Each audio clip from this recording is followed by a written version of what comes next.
eu te amo. Glória a Deus. Boa noite, meus amados. Tudo na bênção? Graças a Deus. Nossas macros são momentos de parâmetros espirituais muito significativos para nós. Deixa eu explicar para você o que é você ouvir uma pregação e você ouvir uma pregação aplicativa. Existe diferença? Existe. Só para você ver o que significa. Tem um livro chamado Ensinando para Transformar Vidas. O nome do autor é Howard Hendricks. Ele é digamos assim, um principal mestre do século XX, um dos mais reconhecidos. E ele escreve esse livro e ele explica o que significa na igreja o ensino. O ensino da igreja ele não é para que você seja consolado, você receba, ele vai consolar. Para que você, digamos assim, resolva um problema, vai resolver, mas não é para isso. O ensino daquilo que é dito na igreja é para transformação. E o que é transformação? É mudança de forma. De uma forma, de um estado para outro. Só que isso tem uma metodologia. E isso é necessário que você compreenda, porque senão você vai achar que toda pregação é uma bênção, mas não se trata de ser bênção, se trata do que ela produz. E ela tem que produzir uma mudança. A palavra de Deus, a Bíblia diz em Jeremias 1,15, que é como um martelo que esmiuça a penha. Ele quebra coisas que a gente arraigou, que a gente fortaleceu, que a gente consolidou, que a gente cristalizou, e ele nos leva a uma mudança. Segunda coisa, a vida de discípulo. A vida de um discípulo não é uma vida fácil. Não é uma vida fácil. É muito mais fácil ser evangélico. É muito mais fácil ser católico do que ser discípulo. É muito mais fácil ser ateu do que ser discípulo. No mundo tereis aflições. Vai falar para um católico, vai falar para um evangélico, no mundo tereis aflições. Ele bota uma música de, sei lá, Gabriela Rocha, e eu que só queria estar e canta, chora, está tudo certo. Sei lá, mas não é assim que funciona a vida de um discípulo, porque ele está num processo de transformação. Por isso que quando uma pessoa chega aqui, vem de uma igreja evangélica, ele vem com fé. Ele vem com fé. Ninguém vai dizer que não tem fé. Tem fé. Mas o que aconteceu com aquela fé? Produziu o quê? Que transformação? Essa é a questão. Um discípulo de Jesus, se pega um Pedro, você sabe que a tradição diz que Pedro morreu crucificado de cabeça para baixo, né? A tradição diz isso. Tradição significa, alguém falou isso, Eusébio de Cesareia. Aí o camarada falou isso. Mas por que falaram aquilo? Porque chegou um determinado momento que Pedro estava em Roma e ele vai ser crucificado, foi crucificado pelo mesmo César romano que matou Paulo, matou Pedro. E na hora que foi matar Pedro, Pedro disse, não, eu não sou digno, eu neguei a Cristo, eu não sou digno de ser crucificado como ele.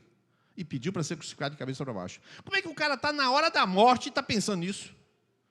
O camarada está na hora da morte lembrando de uma coisa que um chamado lá no barco, um chamado lá no rio, lá no lago de Genezaré. Observa como ele está ligado aos processos que estão acontecendo na vida dele. Paulo, um homem que era um homem de muita contundência, muita firmeza, um homem que foi casado, segundo a tradição, tem que ter sido casado, senão não era fariseu. Só que ele não tinha filho. Provavelmente a mulher dele abandonou ele. Ele também não era viúvo, que ele não diz, e não tem um indício de que ele seja viúvo. Aí ele fala que sejam como eu. Eu o quê? É o estado de um homem que está sem esposa, mas não pode estar sem esposa porque era fariseu. Então ele está num estado de celibato que não dá para saber exatamente o que é. Então ele está vivendo integralmente para a obra, faz o que quer. E vive do jeito que quer, tem um temperamento, tem uma condição, tem uma disponibilidade, tem uma firmeza de caráter, briga com Barnabé. Mas Deus disse, você vai sofrer até o fim de sua vida. Chega no final da vida, ele pede para o Senhor tirar o espinho da carne. E o que o Senhor diz para ele? Não, se eu tirar o espinho da carne, você perde a salvação. Minha graça te basta. Eu coloquei o espinho na carne porque você precisa disso para ser salvo. Porque faz parte do tratamento do teu caráter. E ele fala assim, pelo que me glorio nas fraquezas. Então assim, um discípulo... Não é, um crente pode ser um discípulo? Pode sim. Todo discípulo é crente. Se não crê, não é discípulo. Mas nem todo crente vai ser discípulo. Porque um crente que se conforma com a fé, ele para na vida espiritual. Ele comete vários delitos, mas ele não acha nada demais. Ele fala assim, minha consciência está em paz comigo mesmo, eu estou tranquilo. Ele faz isso. Você pode ver um monte de crente. Você vai exortar uma pessoa no seu trabalho que é crente, o que ele diz? Ah, não, na minha igreja não tem problema nenhum. Ele não olha para si para avaliar a si próprio. Obrigado pela sua exortação, rapaz, obrigado. Poxa, obrigado pelo seu amor para comigo. Nada disso. Ele se defende. Por que ele está se defendendo? Porque o negócio é santo ou não santo? Passou, não passou? Salvo ou não salvo? Não, não é assim. Nós somos vasos de barro. E por isso eu leio Romanos 12, 1 e 2, para a gente abrir e entrar no nosso tema. Porque, de fato, queridos, essa semana eu estava voltando Fomos levar a Tati Rosa, no aeroporto, e a gente estava conversando, eu e Fernanda, sobre esse tema. E ela falando, esse negócio é muito profundo. E, de fato, é. Romanos 12 diz assim, portanto, irmãos, rogo-lhes pelas misericórdias de Deus, que se apresentem, ou que se ofereçam, em sacrifício vivo, santo e agradável a Deus. Este é o culto racional de vocês. Não se amoldem ao padrão deste mundo, mas transformem-se pela renovação da sua mente, para que sejam capazes de experimentar e comprovar a boa, agradável e perfeita vontade de Deus. Tati está assistindo nossa celebração, nossa macro aqui. Ela disse uma coisa assim, chorando, né, na hora de subir no aeroporto, no voo, ela falou assim, esse mundo não existe, a videira não existe. Eu tenho que voltar para cá. Ela vai voltar, se Deus permitir, né? Mas também não tem problema se não voltar, Deus está conduzindo a vida dela, mas ela falou, isso aqui não existe. O que quer dizer com isso? Que é melhor do que pior? Não. Nós temos algum grupo de pessoas aqui, como, por exemplo, Robinho, que vem aqui, se tiver 2 pessoas, ginástica com 2. É a mesma cara que se tiver com 20, igualzinho. Discípulo. Ele não se amolda, ele se transforma. E ele experimenta. É exatamente o que está escrito isso. Não se amolde, se transforme e experimente. Cadê Deus nessa passagem? Parece que Deus não está nem nesse versículo. Não se conforme com o mundo, transforme pela renovação da sua mente e experimente a boa vontade, agradar a vontade de Deus. Ou seja, Deus já te deu a vontade e fala assim, você vem até aqui? Aí ele fala assim, venho, calma. Ei, não se amolde, porque você não vai conseguir subir até aqui. Aí, se transforme. Ele está falando algumas coisas, mas a vontade está pronta. A vontade está pronta. Está tudo pronto, irmão. Por isso que quando acontecem as coisas aqui, muitos dizem assim, rapaz, foi exatamente como falou. Irmãos, eu não sou profeta, eu apenas sei o caminho. Eu não sou profeta. Eu digo que vai acontecer e acontece. Acontece exatamente o que eu digo. Porque os outros pastores também conhecem o caminho, falam e acontecem. Quem conhece o caminho, quem já andou, sabe. Se você seguir, se você obedecer, não ganha nada, mas você está exatamente não se conformando com o mundo, transformando pela renovação do entendimento, e você experimenta o que está pronto para você. Amém? Essa noite é uma noite de continuidade e vai ser bem profundo hoje. Eu quero sua ajuda. Aliás, não. Eu quero que você se ajude para que Deus faça alguma coisa muito específica no seu coração. Feche seus olhos. Vamos orar. Vamos orar. Senhor Deus, a oração é curta, porque o Senhor já vem agindo. Isso que eu estou sentindo desde o dia todo, Senhor. Como uma onda alta, uma onda que se levanta como a onda de um tsunami. Senhor, eu quero que essa onda se derrame aqui. Ela passe aqui como passou lá na Indonésia. E limpe, leve e transforme, Senhor. Por favor, traz transformação, traz... Senhor, que essa palavra seja profunda, que acerte os alicerces das vidas e das mentes, Pai. Senhor, tem gente que quer, Senhor, quer muito, mas não consegue. Quer, mas não consegue. Então é a tua noite, Deus, a noite do teu poder, a noite do teu dunamis. A noite do teu poder é quando a gente quer, mas não consegue. Como Lázaro, que entre a morte e a vida existia um Deus para dizer: Lázaro, sai para fora. Que a vida seja decretada esta noite, Pai, em nome de Jesus. Amém e amém. Queridos, vou tentar puxar aqui rapidamente para... Vamos ler esse texto de Lucas 21, verso 19. 1, 2, 3, já. Que ganhareis as vossas almas. Ou seja, a salvação, ele não é, como eu já acabei de ler, mas não se amolde, transforme você mesmo a sua mente. Aqui bem claro. É na perseverança que ganhareis as almas. Porque Jesus, o que tinha que fazer, já fez no cruz do Calvário. A vida cristã não é um mar de rosas, é um caminho estreito, eu falei sobre isso. Coloquei o texto de alcançando o fim a vossa fé, a salvação das vossas almas. E eu coloquei um pouquinho sobre a tentação de Jesus aqui, em Lucas capítulo 4. E nós falamos um pouquinho que a tentação de Jesus é semelhante à descrita em 1 João 2,15. Não ameis o mundo, pois o que há no mundo. Aí ele explica o que tem no mundo.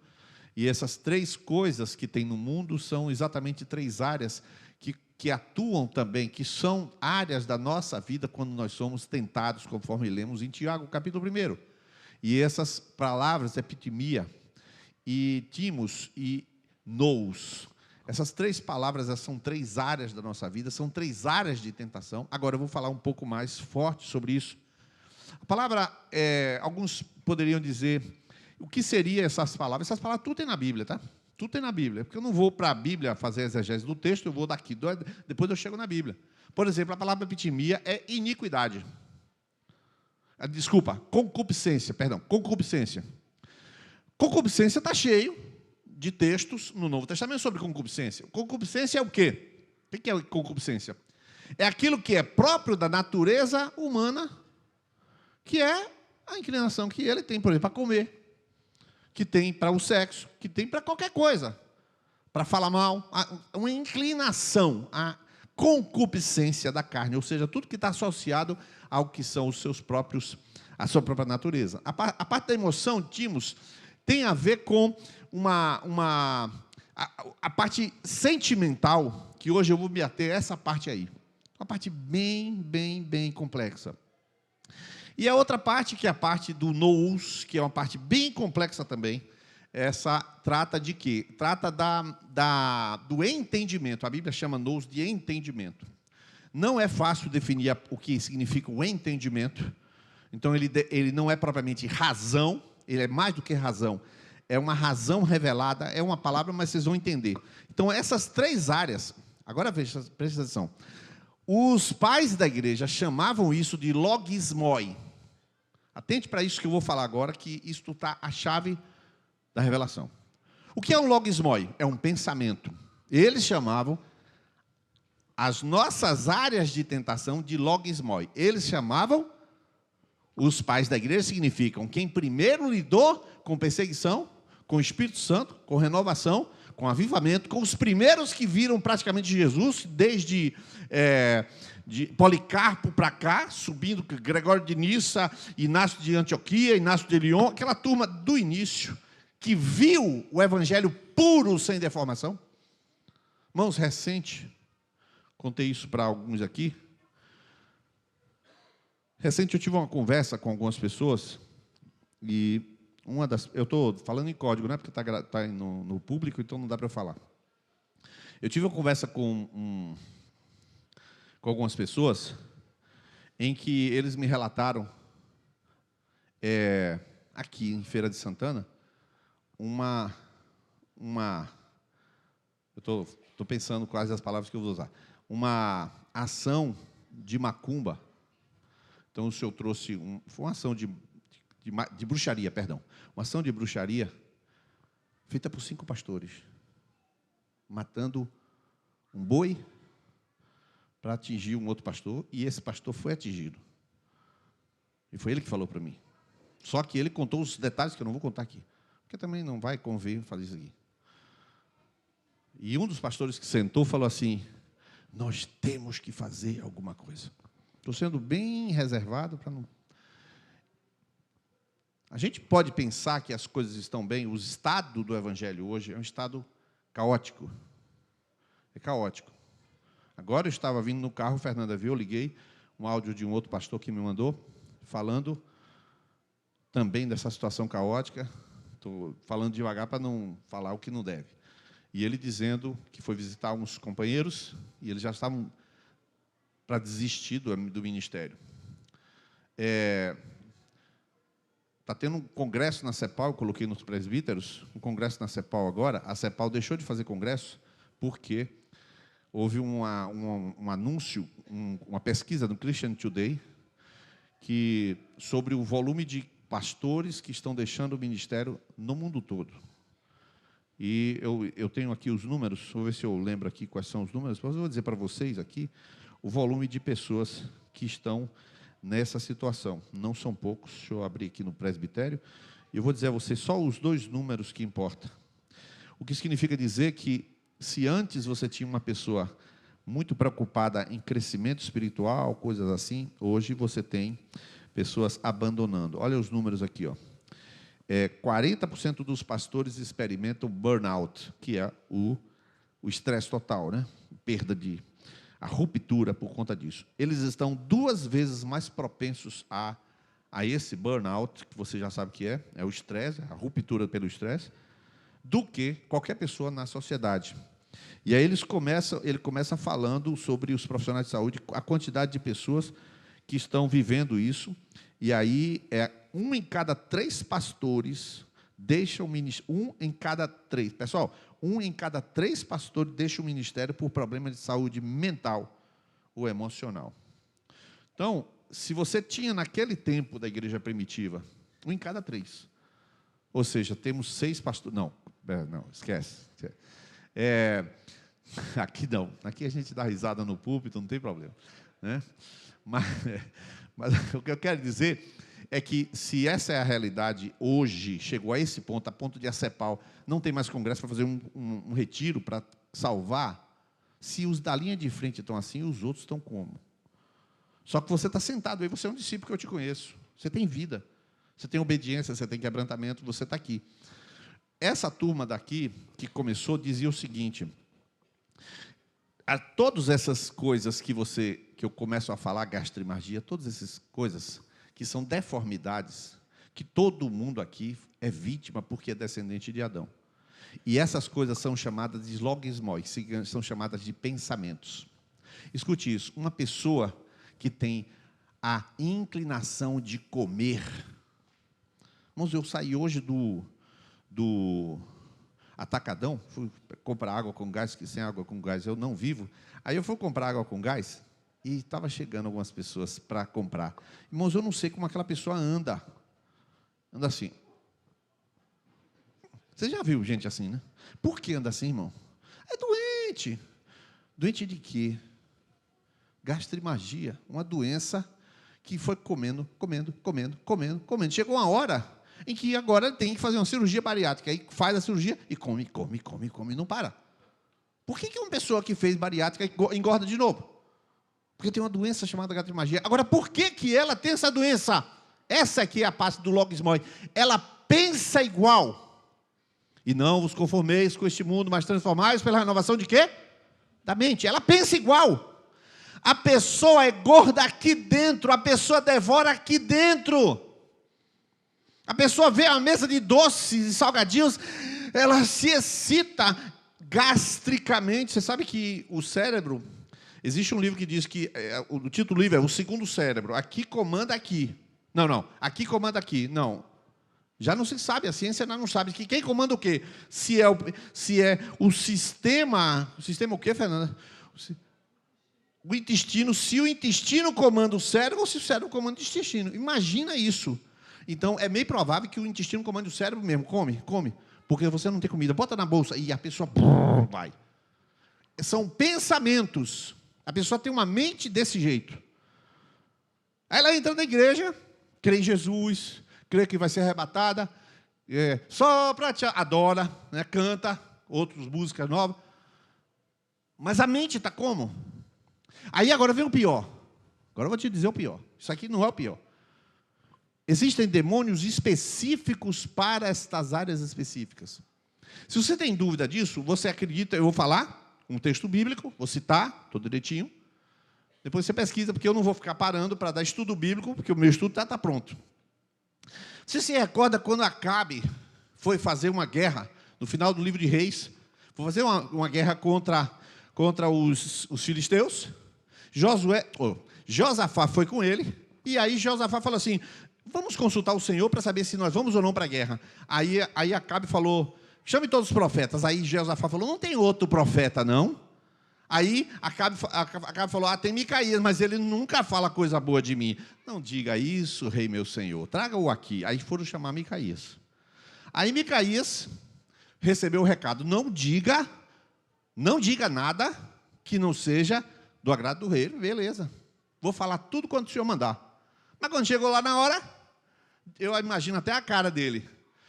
Devo ir ou não devo ir? Acabe perguntou. Aí Micaías, vá, pode ir à vontade. Desse tipo assim. Aí ele, esse cara, tipo assim, tá tirando onda comigo. Né? Porque não dá a fisionomia do mas com certeza Micaías, claro, vá, pode ir. Não, rapaz, é para falar a verdade. Aí ele fala assim, eu não te disse para falar só a verdade. Aí ele vai contar a história. Eis que vi Israel disperso pelos montes. Aí ele vai contar a história por trás desse disperso pelo monte. O Senhor disse nos céus, quem irá contra Acabe para que ele pereça e morra?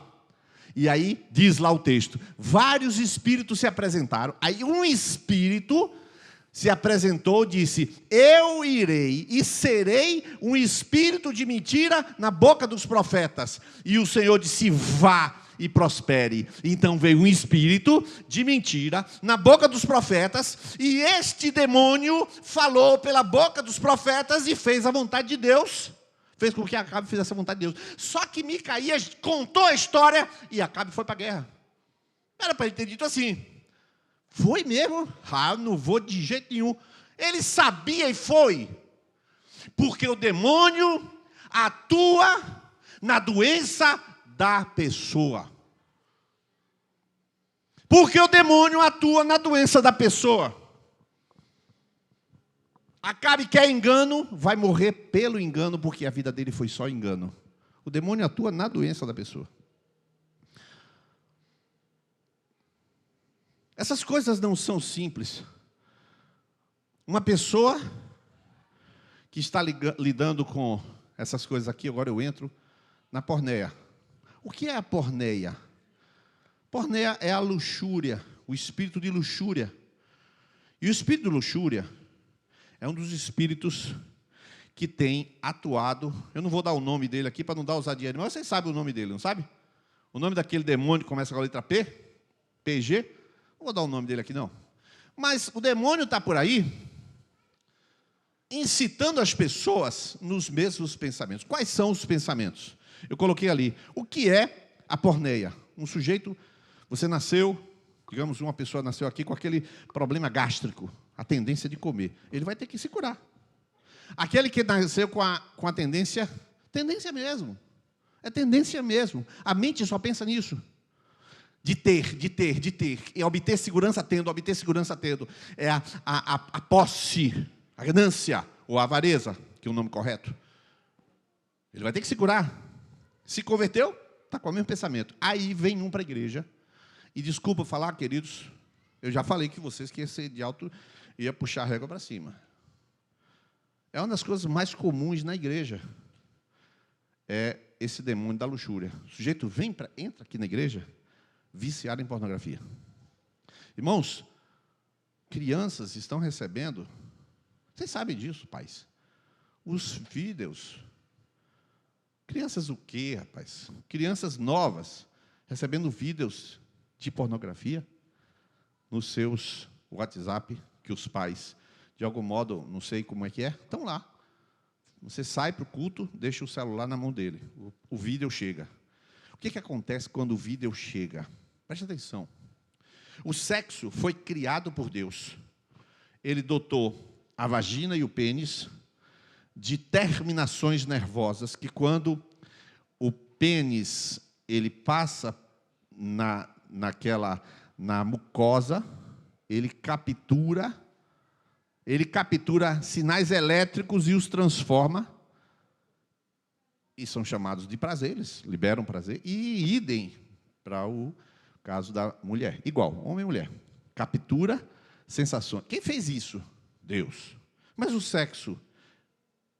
Não entendi. Deus fez o sexo, quem inventou foi ele. Para que ele fez isso? Por que ele botou essas questões de prazer? Porque Deus investiu no relacionamento entre o marido e a esposa. Ele investiu no seu casamento antes de você. Ele pensou, você casado, em te dar algo, e o presente é dos céus. Você casa, mas eu te dou um presente. Olha o que Deus fez. Deus deu o presente do prazer. Mas você não consegue obter o prazer sozinho, porque o sexo não é feito para fazer sozinho, o sexo é feito numa relação. E o que é que o espírito de luxúria fez nos nossos dias, nos nossos ambientes? Sexo sozinho. O que é sexo sozinho? Masturbação. Assistir e abandonar a outra parte e ficar para cá. Então ele não se relaciona, ele se apropria do sexo, do prazer, e abandona o ser. E aí o que acontece? Você tem homens casados que são viciados em pornografia, homens casados viciados em um sexo deturpado, e então você tem uma pornéia atuando, e o que acontece? O sujeito vai para o seu quarto conjugal, sujo. Sujo pelo quê? O diabo sabe que aquele camarada tem um histórico.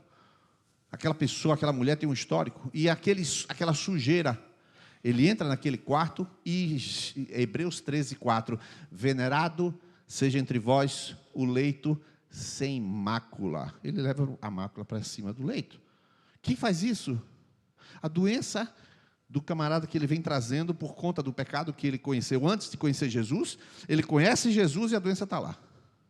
E ele tem que transformar pela renovação da mente. E aí você vem para macro e eu estou dizendo as seguintes frases. É um desequilíbrio psicológico que canaliza todas as energias para o campo genital. Você não tem energia no campo relacional, tem energia no campo genital. Observe, eu estou falando, você observa que me dá para falar de assuntos de sexo sem problema. Não estou falando com nenhuma deformidade, não estou criando problema nenhum para criança nenhuma. Todas as pessoas que estão assistindo sabem o que é órgão genital. Ele desloca, o sexo é feito para uma relação e ele não, eu quero isso. Eu quero o sexo, eu quero o prazer. E Deus disse não, é para ter relação.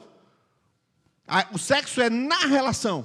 Então, o que acontece? A pessoa é um ser de comunhão, de relação. A pessoa não é um ser de consumo. O que consiste a porneia? Consiste em tratar o corpo seu ou do outro como coisa. Então, a pessoa, o marido deixa de ser, ou a esposa deixa de ser um ser, à imagem e semelhança de Deus. E agora é meu quibe, agora é minha coxinha, agora é meu pastel, agora é uma coisa. E quem fez isso? O diabo. Porque você vê isso o tempo todo no vídeo, você vê o tempo todo naquilo, você vê, infelizmente, você assistiu o Big Brother, você viu lá, e aí eles são induzidos e excitados e entram debaixo do cobertor, sei lá o que for, e são empurrados aquilo ali, e você fica olhando aquilo ali, alguém vai usar alguém. Que relação eles têm? Não tem relação, eles querem o sexo. Quem faz isso?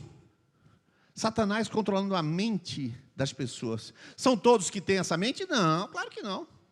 Tem pessoas que estão vacinadas. Tem pessoas que se protegem, que não têm essa deformidade. É uma deformidade de logismo, é uma deformidade da mente. Por isso que quando a pessoa ela vem do mundo viciada em pornografia e masturbação, meu irmão, primeiro a pessoa é letárgica, é lenta. A pessoa é lenta. A pessoa reage lento. A pessoa fica dispersa. E ela está presente aqui, olhando todos. E todos são coisa. Fica imaginando um monte de coisa. Imaginando um monte de coisa. Porque agora ele se apropriou de uma coisa, de algo santo, para uma relação. Mas ele quer só aquilo. A pessoa não importa, eu uso e descarto. Isto é uma deformidade da dignidade humana. A honra humana, A honra humana é eu honrar a Fernanda. A honra humana é ela me honrar como esposa. Ela me honra, eu a honro. Mas observa como é. Agora, o que o diabo faz? O diabo está atuando solto nisso aí. Está atuando solto, porque existe o espírito de luxúria. Existe um livro chamado Libidum Dominandi. É um conceito aristotélico, se não me engano, de trabalhar o quê? Tornar todo mundo sexualizado. Então, quando você entra, por exemplo, eu não posso falar algumas coisas aqui, mas quando você entra em determinados lugares, em determinadas cidades, só se pensa em sexo. Só se pensa em sexo, só se vê sexo. Você viu recentemente, no Rio de Janeiro, uma ciclista é o quê? Uma multidão ciclista é o quê? Carreata não é? Bicicletata, como é o nome disso aí? Motociata. Eu sei que foi lá um monte de bicicleta. Todos, no Rio de Janeiro, todos pelados e dirigindo de bicicleta no Rio de Janeiro. Estou falando de Estados Unidos e Holanda. Na bicicleta, nos Estados Unidos. Todo mundo estimulando o quê? O corpo, não é relação. Eu uso, você me usa, mas eu quero isto. É uma indignidade. Animais. E a porneia, ela é incentivada por Satanás. Então, essas são digamos assim, as deformidades da epitomia. E a Bíblia dá uma solução para isso. Não vos conformeis com este mundo, mas transforme-se pela renovação da sua mente. Sabe o que eu já vi alguém dizer que para se livrar de masturbação, essas coisas assim, o sujeito tem que tomar banho frio, que aí resolve o problema, né? É umas fórmulas que eu vou te contar. A Bíblia tem isso, não? A Bíblia fala, renove a sua mente com a palavra. A Bíblia tem fórmula para quem vai vencer isso. Mas as fórmulas de vitória vão ser dadas na semana que vem. Agora a gente tem uma outra parte aqui, eu vou acelerar um pouquinho. Literalmente, a emoção da ira. Orre. A ira já não é do campo do corpo, de comer, de possuir, de sexo. A ira é uma emoção. Irmãos, esta é, segundo os pais da igreja, a mais próxima visão de Satanás. Um homem irado, os pais da igreja diziam que ficava transfigurado no demônio. Uma pessoa, quando se ira e perde o controle, ela fica com a cara do demônio. Não sei se... Aqui, claro, tem uns ou outros que têm essa tendência de... Agora, interessante que essa palavra ira, ela significa, literalmente, brevidade de sopro. Ou seja, ele não faz isso. Ele não faz isso. Ele respira para... Essa é a palavra certa, para bufar. Ele respira para fora, ele respira como um touro. E isto, nessa lista de enfermidades, a ira é um processo, ela acontece dentro de um processo de descarga de um monte de toxinas, afeta fígado, bílis, causa úlcera, perturba o sono. Uma pessoa com raiva, essa pessoa tem sono, perturbadores, né? Sonos ruins. E o problema é que esta ira é uma particularidade do temperamento, entre aspas, deformado, entre aspas, de algumas pessoas. Eu vou dizer, Fernanda tem acesso de ira? Irmão, você já pensou, Fernanda tem um acesso de ira? Ela tem que fazer um curso de ira para poder ter um acesso de ira. É impossível. Fernanda tem um acesso de ira. Mas alguma dessas coisas que eu vou passar, vai pegar ela. Não tem jeito. E eu também. Eu vou dizer qual é, já falei na última vez. Por quê? Porque existe uma queda, existe um Adão, existe uma inclinação pecaminosa. E eu vou na direção. Tem pessoas que vão em duas dessas? Sim. Tem sim. Mas o que eu quero mostrar, por que eu estou falando essas coisas? Para você começar a ver, não é ver de uma maneira assim, então eu vou me matar. Não, eu não quero saber mais notícias sobre mim. Não, você tem que saber as más notícias sobre você para você ir na farmácia de Deus e tomar os remédios de Deus para ser santo. Porque não adianta nada você vir para culto, fazer discipulado, ler livro, se o problema, o bicho, está aí dentro de você. Se vai para casa e os pensamentos que se repetem ciclicamente dentro de você. Esses pensamentos são os pensamentos que dizem, eu vou matar aquele cara. É o pensamento. Só que não tem coragem de matar, mas fica pensando. E esta alimentação vai para a bile, vai para o fígado, sobe. E aquilo se retroalimenta. Tem raiva do patrão, tem raiva da mulher, tem raiva, e raiva de Lula, raiva de Bolsonaro. Porque é doido, é? E o Satanás fala assim, esse Lula vai destruir sua vida. Hoje eu vi a notícia lá, que o Guilherme, né? A empresa de Guilherme, lá em Passo Fundo, 100 funcionários, demitiu 40%. 40%. Ele saiu também na empresa.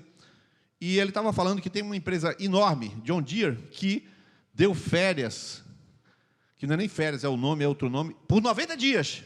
Porque tem 1 bilhão de estoque sem vender, porque o agro, não sei o que lá, não sei o que lá, não sei o que lá. Aí a reação de um é, meu Deus, eu vou poupar o dízimo em algum lugar, porque eu sou do reino. E aí um outro, Jesus tem misericórdia. Aí entra em depressão. Aí o outro fica com raiva de Lula. O outro fica com raiva de Bolsonaro. Por que isso? Pessoas vão reagir diferente de acordo com a própria epitomia, com o próprio timos.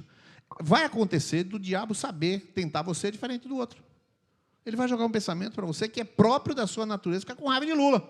E o outro dizer, acabou a minha vida, acabou. E aí, Guilherme me dá a seguinte frase, eu estou tão feliz por ter sido demitido, agora estou tendo tempo para fazer as coisas que eu preciso.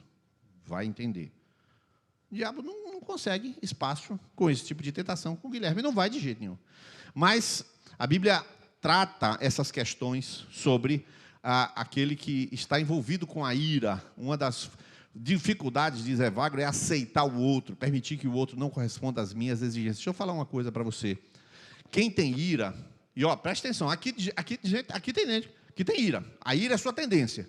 Perdeu o controle. Deixa eu te falar uma coisa. Ninguém tem a obrigação de atender a minha expectativa nem a sua.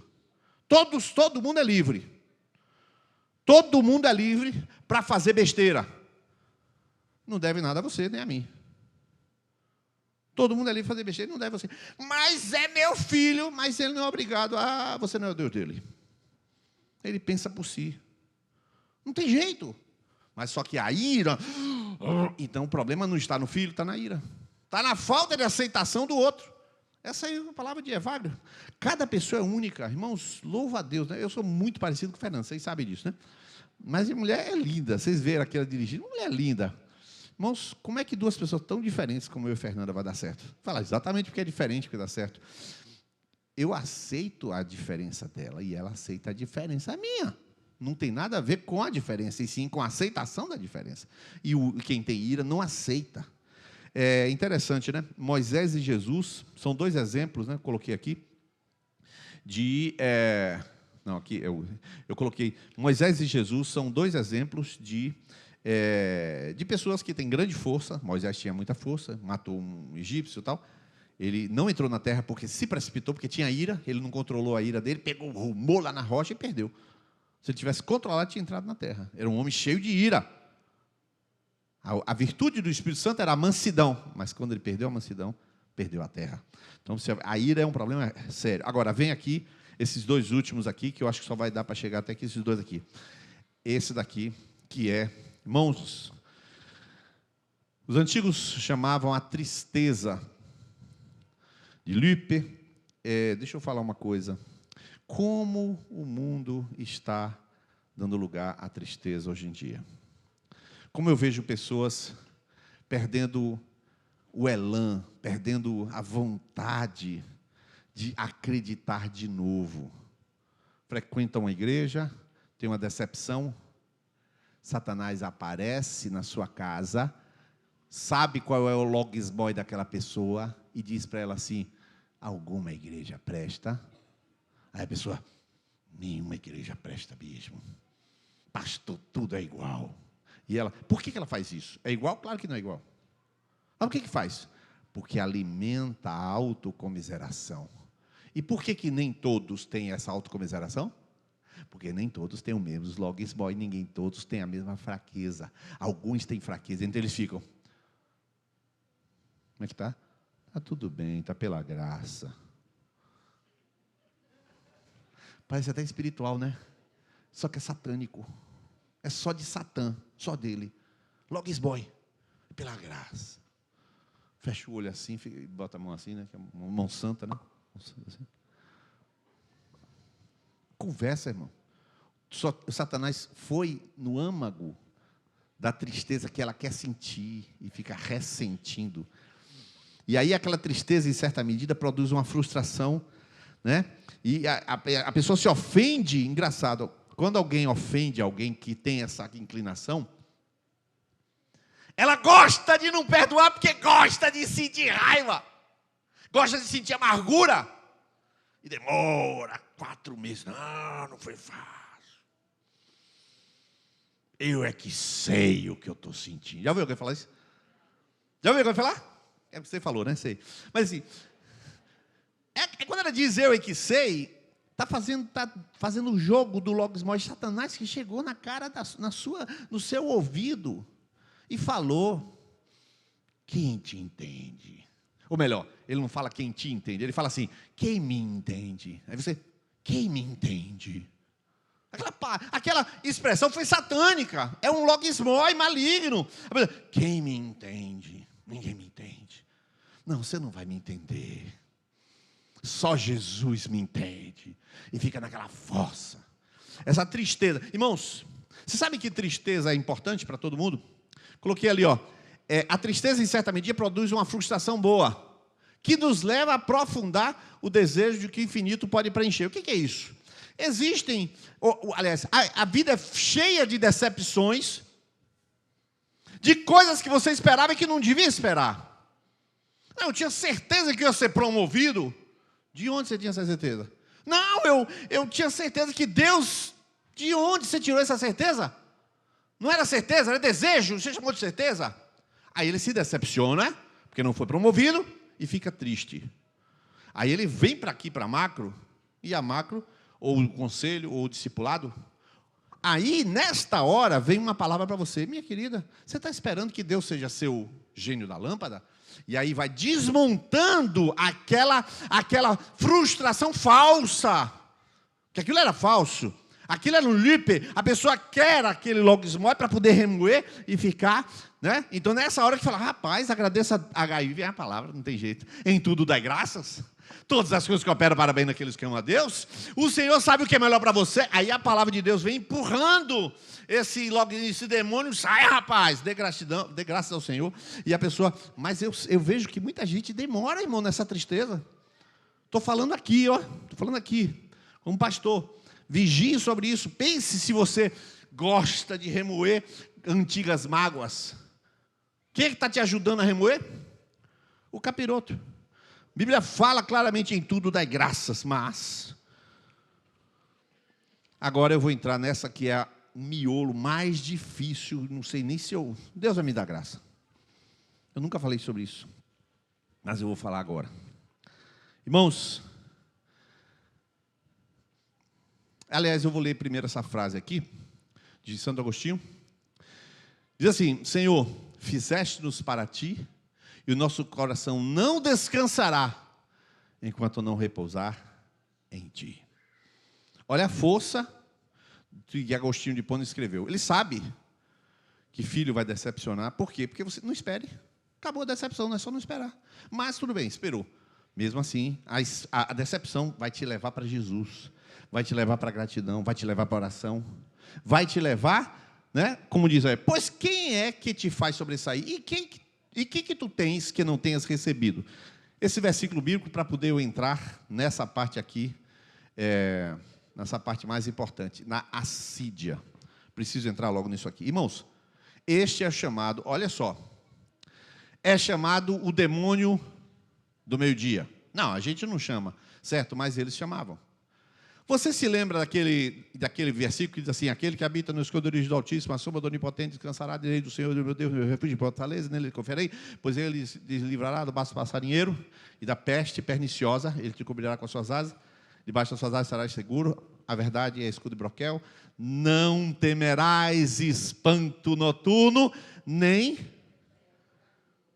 É o demônio do meio-dia, nem seta que voe de dia. O que é isso? Claro que você não sabia disso, eu também não. Mas esses caras dizem assim: meio-dia é a hora em que o sol está em cima da tua cabeça, ele nem vai, nem vem. E ali naquela hora, parece que o tempo para. E o diabo começa a dizer para você, ó, na cabeça, não tem jeito. Sempre vai ser assim, sempre é assim.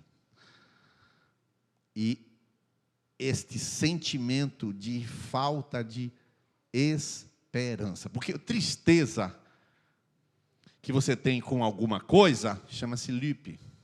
Alguém me decepcionou, alguém me feriu. Você tem que se resolver.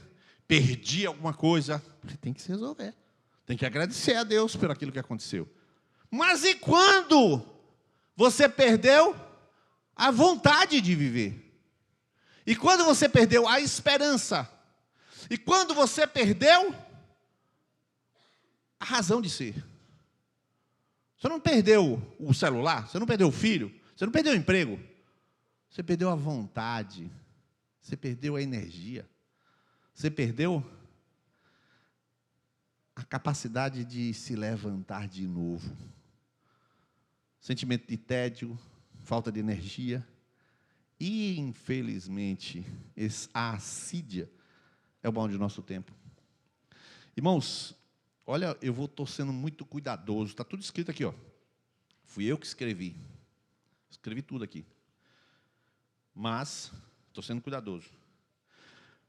Porque, com o passar do tempo, como eu falei a vocês, de geração após geração, com os casamentos consanguíneos, com os medicamentos, com as ondas de celular, com as radiações, com tudo que está acontecendo acumulado ao longo dos séculos, nós estamos ficando muito mais fracos. Eu nunca fui para o hospital, a não ser por acidente com meus filhos, nunca. Eles só iam para lá para costurar. Meu filho só ia para costurar. 18 agora, 22, 135 na perna, 8. Era só assim, para costurar. Não ia nunca para o hospital. Meu irmão, hoje em dia, parece que as crianças dá um espirro, aí, não é assim? Medicamento para dentro, não é, Murilo? Não é assim? E é uma coisa impressionante, o sujeito, eu não estou bem, Luzerde, o que está acontecendo comigo? Se Luzerde fosse falar a verdade, tu já pensou? É demônio, meu irmão, já pensou? Já pensou, Luzerde? Você é um capiroto, é tranca-rua na tua vida. Não vai falar esse negócio desse. Já pensou? Ele nem que saiba, nem que Deus revele, não vai falar. Mas está lá a pessoa naquele senso de que... Então, com a deformidade da humanidade, com a degeneração, o que acontece? Tem muita gente sem tônus. O volume de pessoas autistas, ou com espectro autista, melhor dizendo, o volume aumentou gigantescamente ao longo dos anos. Sim ou não, Cláudio, que tem escola? Vocês sabem disso. De onde vem, ninguém sabe. Ninguém sabe. Um monte de doenças, ninguém sabe a origem. A fraqueza, ninguém sabe a origem. Nós, como raça humana, estamos muito piores e invadidos por este tédio que é o demônio do meio-dia, chamado por Evagrio Pontico. Demora tempo. A pessoa, vou colocar o que eu li aqui, pode se exemplificar com uma frase. O que eu sou, eu odeio. Eu desejo. O que eu sou e tenho, eu odeio. Desejar o que não sou nem tenho. É um ódio daquilo que eu sou, da minha vida. Eu não gosto do que eu sou. Eu não gosto da vida que eu tenho. Eu queria estar casado. Queria ter outro marido. A pessoa não tem do que reclamar. Ela reclama. Ela cria o tédio, ela cria a desesperança. Aí sabe o que acontece? Ativismo. Aí é cinema o tempo todo, filme o tempo todo. Distração, porque na hora que ela para, ela fala, minha vida serve para quê? Eu vou para o cinema. Aí ela fica viajando, porque se parar, ela não quer o que ela tem. Ela quer o que ela não tem. Irmãos, quantas pessoas assim? Irmãos, vocês conhecem gente assim? E não é pouca gente, não. Isso aqui é previsto no ano 344. Isso aqui está escrito no ano 344. Ela pode se manifestar no ativismo. Na hora de orar, a pessoa vai orar. Irmão, que dificuldade. Então, pronto, Deus está falando com todo mundo aqui. Todo mundo tem assídia. Calma, não é assim não. Eu vou orar. Aí já está pensando na dever da escola. Tá pensando, meu Deus do céu, tem que fazer. Aí está orando. Jesus amado, glória ao teu nome. Já orei 3 minutos. Aí, Senhor da glória. 4 minutos. E fica e parece uma eternidade. A mente. É assim ou não é? A mente. Por quê? Porque a pessoa, nesta enfermidade, ajudada por um demônio, esta pessoa não quer estar onde está. Ela não está inteira nunca. Ela está conversando, mas pensando no amanhã.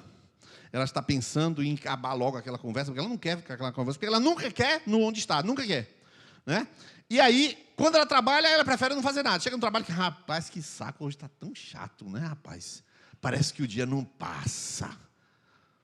Não entendi, porque ela não quer estar ali. Aí vai para casa, rapaz, eu tenho que trabalhar, amanhã cedo eu vou levantar. Aí vai, e fica assim, nesse negócio, empurrando para lá. Assídia é falta de vigor, inquietação, pensamentos vagos, ansiedade, sensação de vazio interior. E questiona todo mundo. Questiona o amor de todo mundo. Na assídia, aquela pessoa assidiosa, ela está num estado em que ela... Eu sei que a pregação está bem depressiva, é para ser mesmo, tá? Pode descer a ladeira, porque depois te tiro de lá. Tá? A pessoa nesse estado, ela não faz amigos, ela suporta os amigos.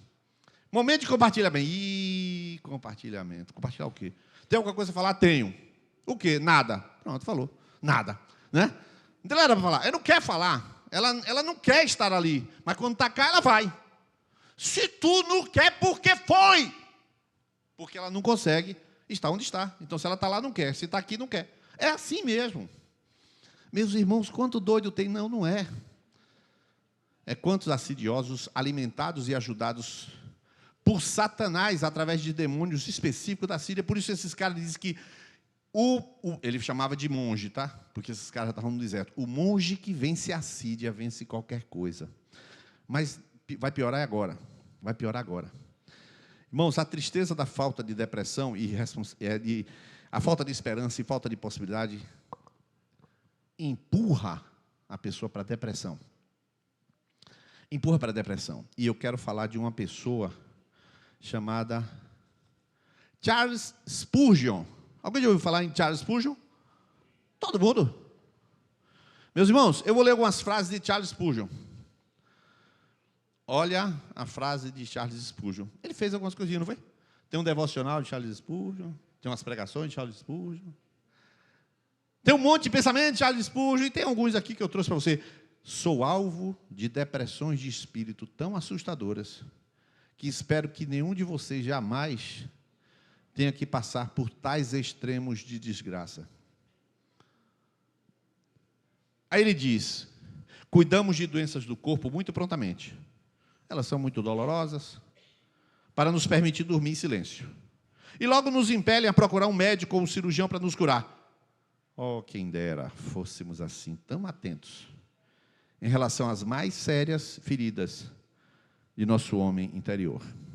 E agora ele diz: eu sei pessoalmente que não há nada no mundo que o corpo físico possa sofrer. Vou repetir. Eu sei pessoalmente, por experiência pessoal, que não há nada no mundo que o corpo físico possa sofrer que se compare à desolação e à prostração da mente. A pessoa não tem forças. Não tem forças. Todo tipo de sentimento assim é depressão?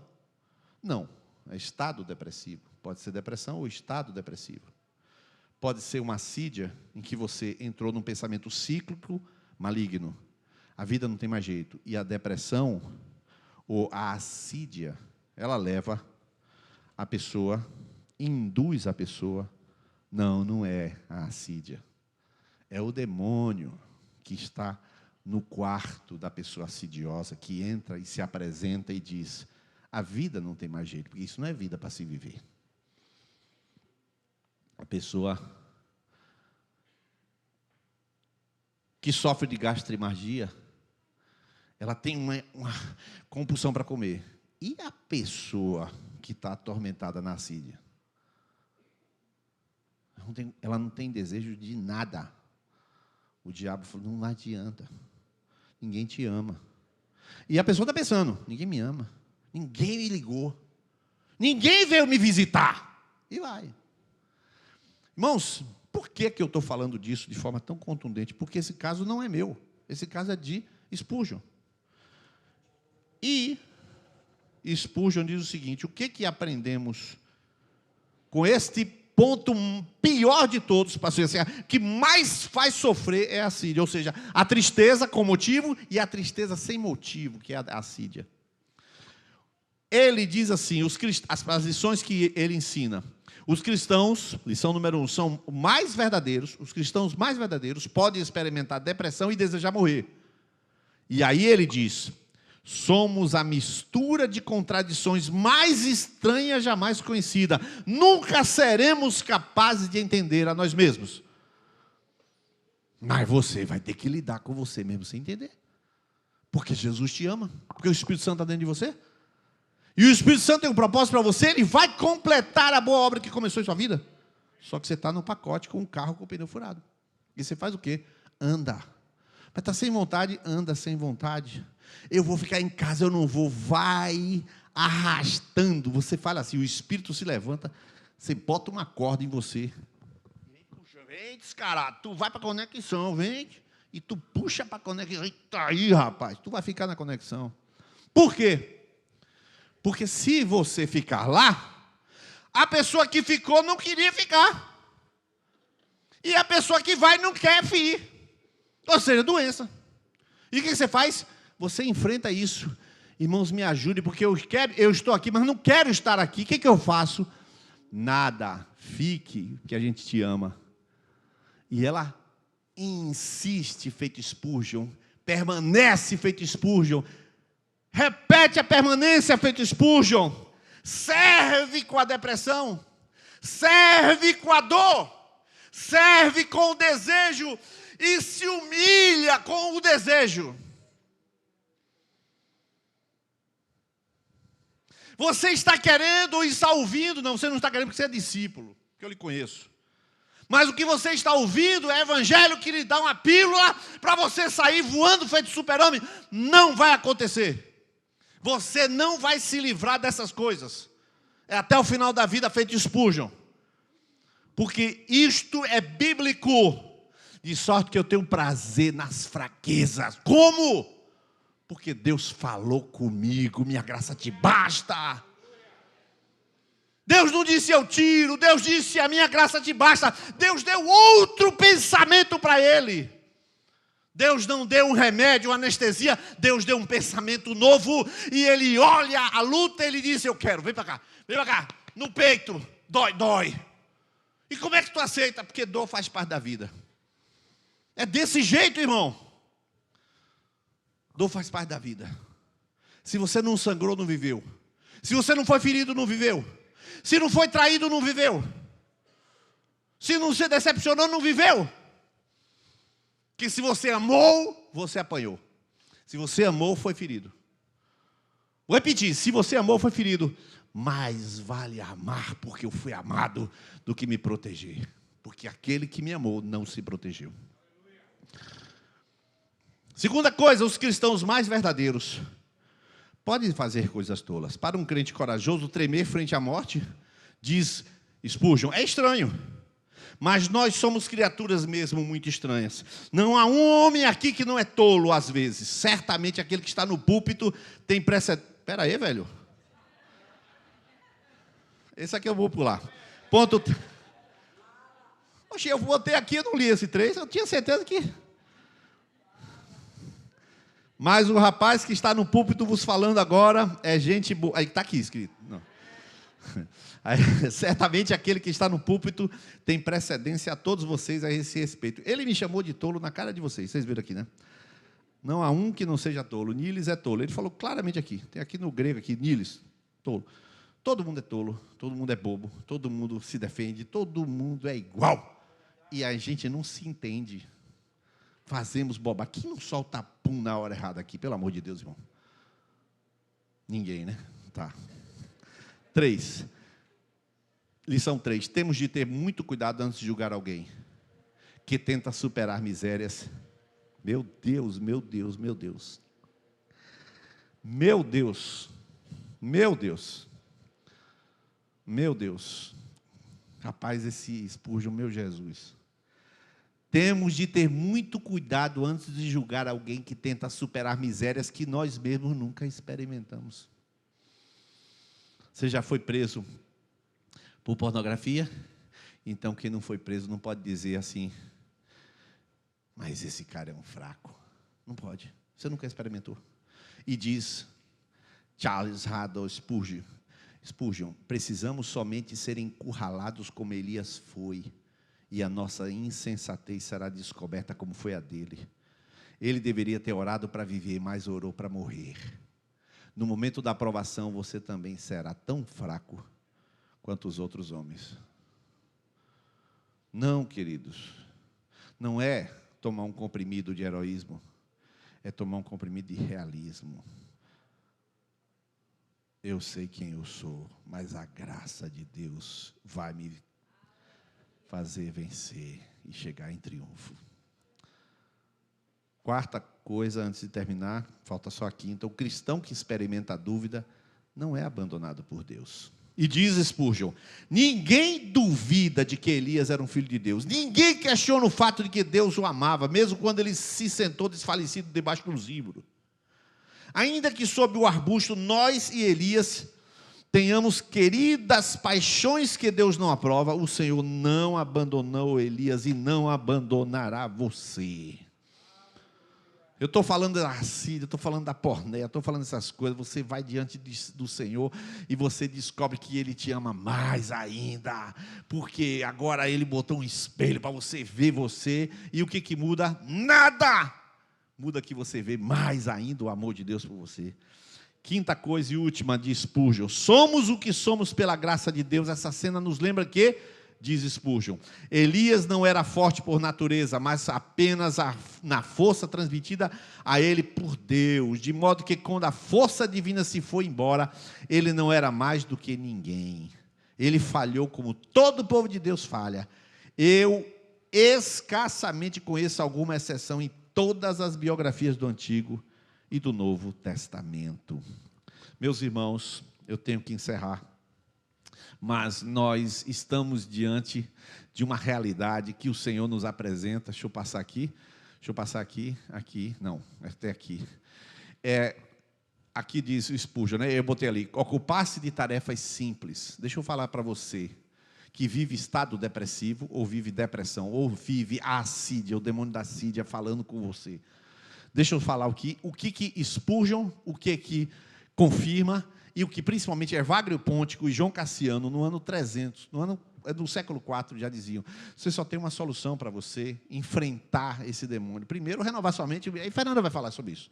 Mas olha o que ele diz, ocupe-se de tarefas simples. Fazer um bolo, lavar roupa, fazer uma coisa simples, lavar a varanda, lavar o carro, viver o momento presente sem nada esperar do passado e do futuro. Olha que frase, irmão. Amar a Deus já não é sentir que o amamos, mas desejar amá-lo. Amar a Deus não é o que você sente. Você quer amá-lo. Senhor, me ensine a te amar. Eu estou sem ânimo, eu estou sem motivação, mas eu estou aqui, Jesus. É se apresentar, é não dar, é não recuar, é dizer, eu não sou um herói. Irmãos, eu vou falar algumas coisas aqui de pastor para ovelha, para amigo, olhar no seu olho e falar, eu não estou cobrando nada de você, ninguém está cobrando, você não está competindo com ninguém para ser mais santo. Você acha que se você pecar ou não pecar, vai mudar alguma coisa na vida de alguém? Você não precisa máscara, você não precisa fingir, não precisa fazer de conta. Você já é um traste, igual a mim. Eu sei o traste que eu sou. Eu sei a luta que eu tenho para poder chegar aqui em cima. Eu sei a quantidade de batalhas que eu tenho que vencer aqui dentro. De todas essas, a pior de todas é o orgulho, que é a última que eu vou falar. Sabe o que é orgulho? É você ouvir Satanás falar para você coisas e você tem que rejeitar toda hora.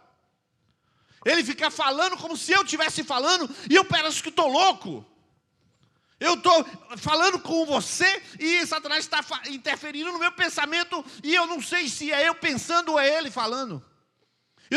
Eu não posso abrir a boca e falar, sai, Satanás. Eu falar, porque eu estou louco? Eu tomar remédio? Não. Então eu tenho que ali, ó, Senhor, tenha misericórdia de mim. E eu estou ali e ouvindo você e eu falando, e você vai falar meia hora e eu tenho que te dar um conselho e eu estou ali, ó, bloqueando o pensamento. Não é meu, isso aqui não dá na palavra, não é da palavra, então não é meu e não quero. E você rejeita. E pensamentos o quê? Me ufanando, me aplaudindo, me valorizando. E eu não quero isso. Como é que eu luto? É logismó, irmão. É Satanás falando na sua mente. Eu estou reunido com os pastores, Satanás apresenta. Mas falar, todos estão te chamando.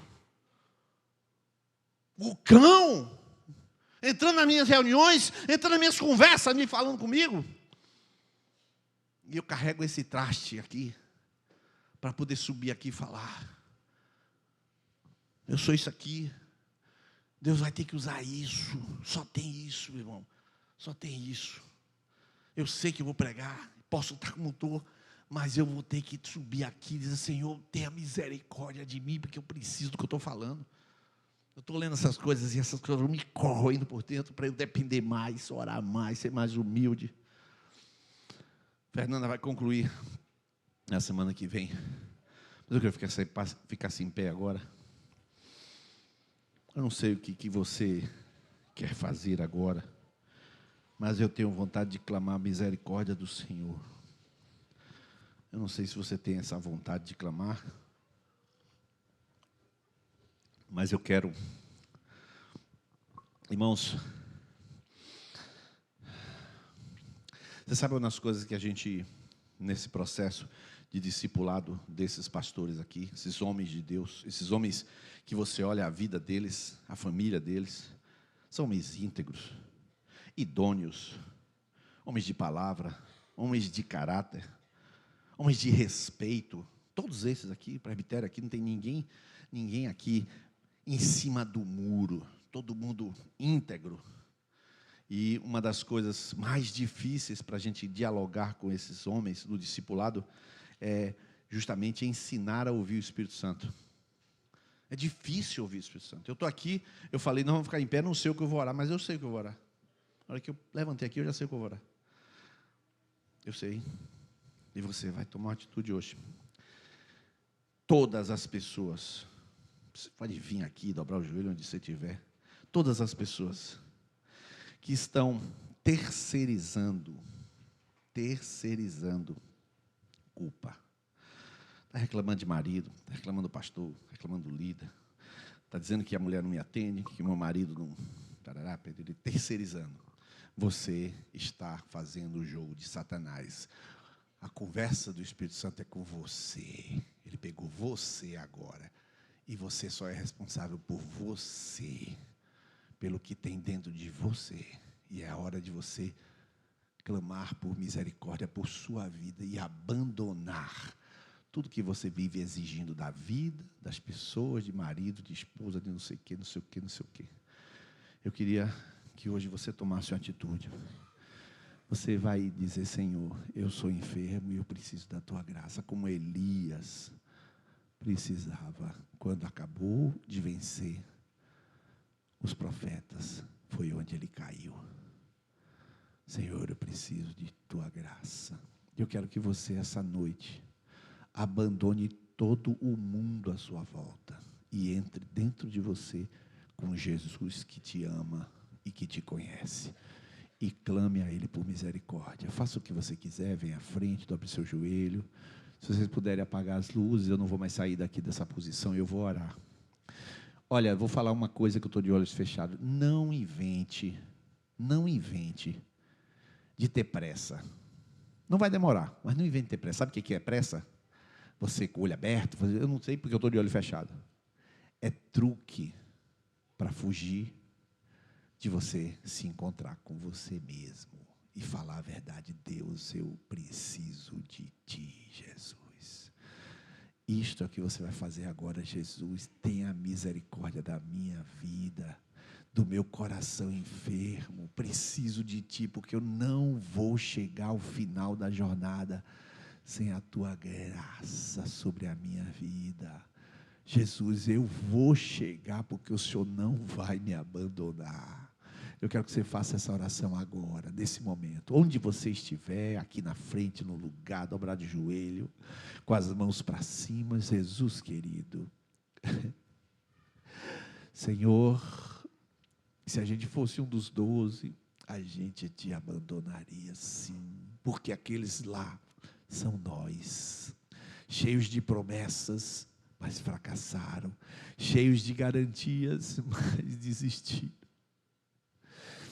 Mas, Senhor, a diferença entre nós e eles é que o Senhor não habitava neles, e o Senhor habita em nós. O Senhor é parceiro da nossa existência, o Senhor é parceiro da nossa jornada, o Senhor é o autor e consumador da nossa fé. Foi o Senhor que começou a boa obra e disse que vai completá-la até o dia de Cristo. Foi o Senhor que disse sim para nós, e nós podemos dizer sim para Ti, Jesus. Foi o Senhor que começou a obra de salvação, e nós só dissemos sim, meu Deus, toma a nossa vida. Jesus, Tu conheces a miséria que nós somos, porque Tua palavra diz, Tu conheces nossa estrutura, e Tu te lembras que somos pó, meu Deus. Senhor, Tu sabes quantos de nós batem no peito, a luta contra esses demônios que insistem em colocar pensamentos que não tem nada a ver com a Tua palavra, nada a ver com os Teus elevados pensamentos, que a Tua palavra diz que são mais altos do que os nossos. Nós queremos esta noite subir de nível na mente, Senhor, e renová-la, dizendo, Senhor, o Senhor é por nós, quem será contra nós? O Senhor nos ama, então nenhum principado, nenhuma potestade, nenhum presente, nenhum porvir, nem altura, nem nada vai nos separar do Teu amor.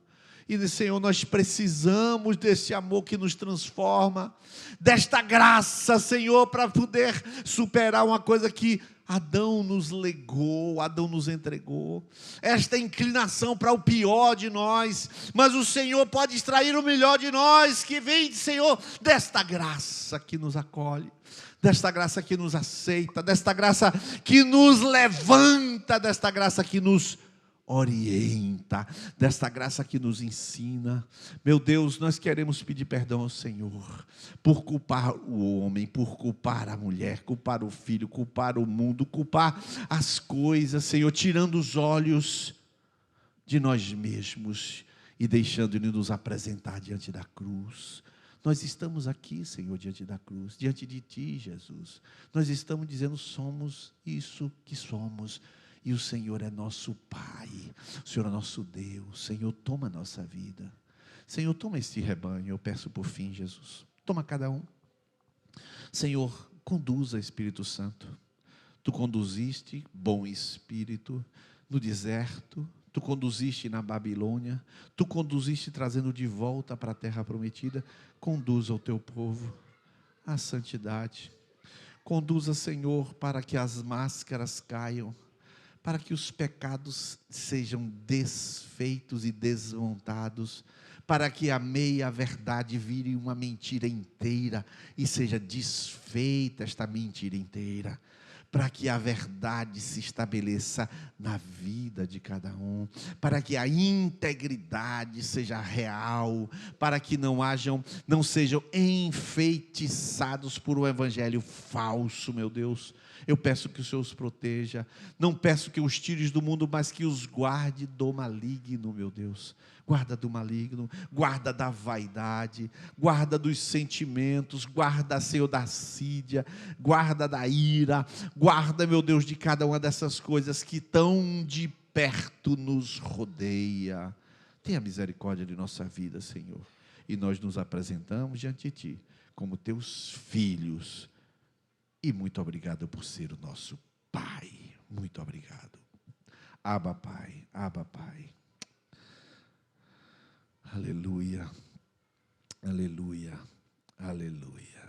Glória a Deus, glória a Deus, glória a Deus.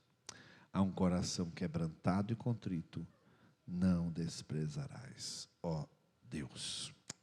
Que Deus nos conserve em humildade e em coração quebrantado para a sua glória. Amém? Deus abençoe sua vida.